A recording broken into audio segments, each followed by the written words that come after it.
Bonjour, bonsoir. Un plaisir de savoir que vous êtes constamment à l'écoute de la vie FM. Dans sa série intitulée Écoute active, la vie FM vous propose ce titre. Haïti, quand l'histoire sociale disparaît du débat public, la société entre dans l'ère des accusations aveugles. Bonne écoute. Dans une Haïti déchirée par l'instabilité, la violence politique, les scandales permanents et l'effondrement des institutions, une question fondamentale semble avoir disparu de l'espace public. Comprenons-nous réellement la société que nous prétendons dénoncer chaque jour? Le constat devient brutal. Jamais les débats publics n'ont été aussi nombreux. Jamais les accusations n'ont circulé aussi rapidement. Jamais les réseaux sociaux n'ont produit autant de spécialistes, de commentateurs, de tribunaux populaires et de jugements instantanés. Pourtant, paradoxalement, rarement la notion d'histoire sociale n'a été aussi absente des discussions nationales. Le pays réagit, le pays s'indigne, le pays attaque. Mais le pays analyse-t-il encore?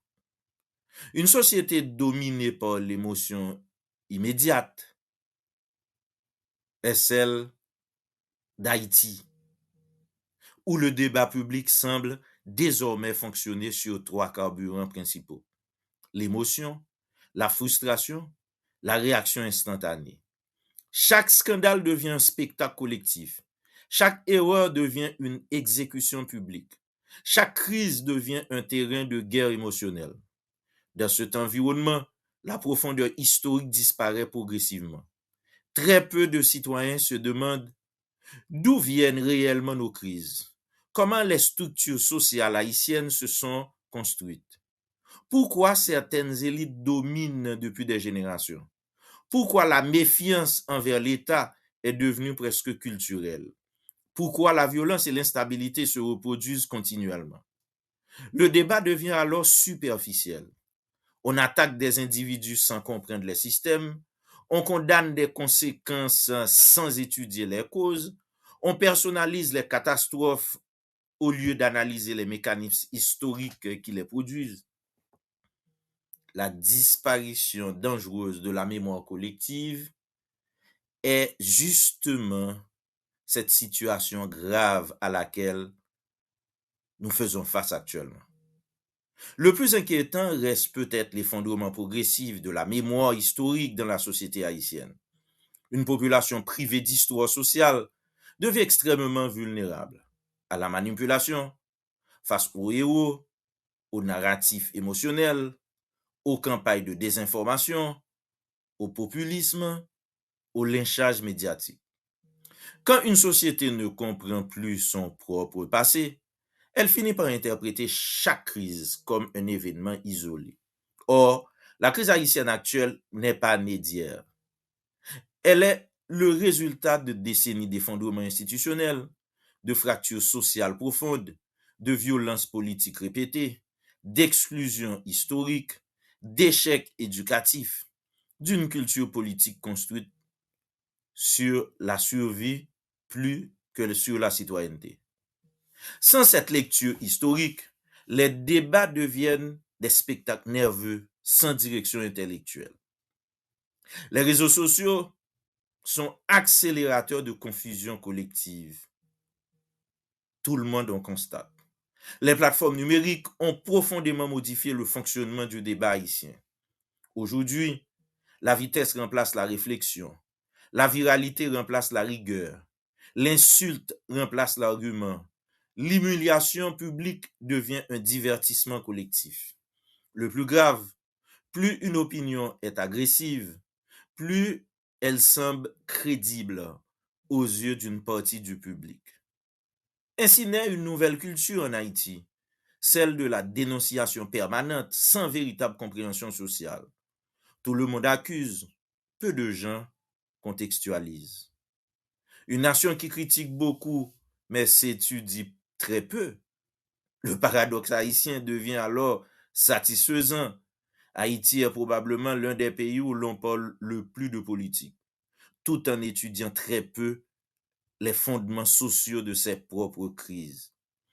Le pays produit énormément de commentaires, très peu de recherches sérieuses, beaucoup d'opinions, peu d'analyses structurelles, beaucoup de passion, peu de culture historique. Cette situation crée une société intellectuellement fragile et vide.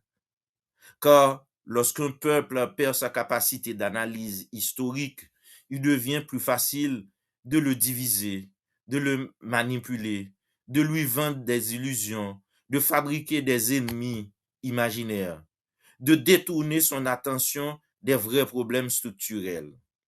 Le véritable danger, une démocratie émotionnelle, c'est le danger auquel on assiste actuellement. Il dépasse les réseaux sociaux.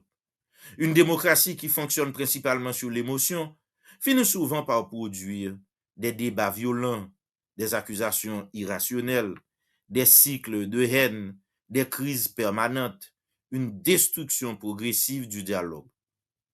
Sans culture historique et sociale, les citoyens deviennent prisonniers du présent immédiat.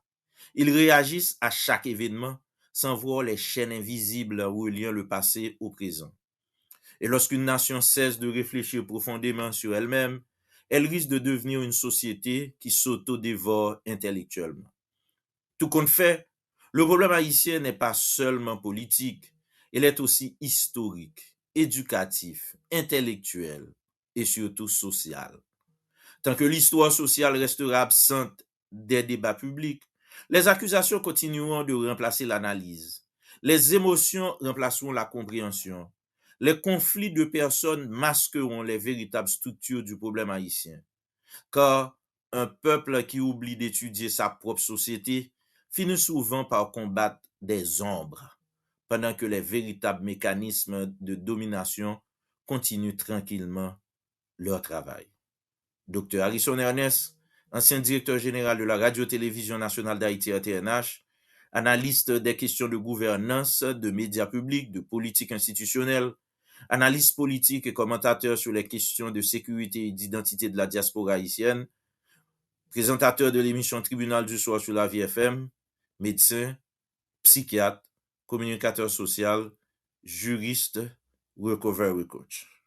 Merci. Bonne fin de journée.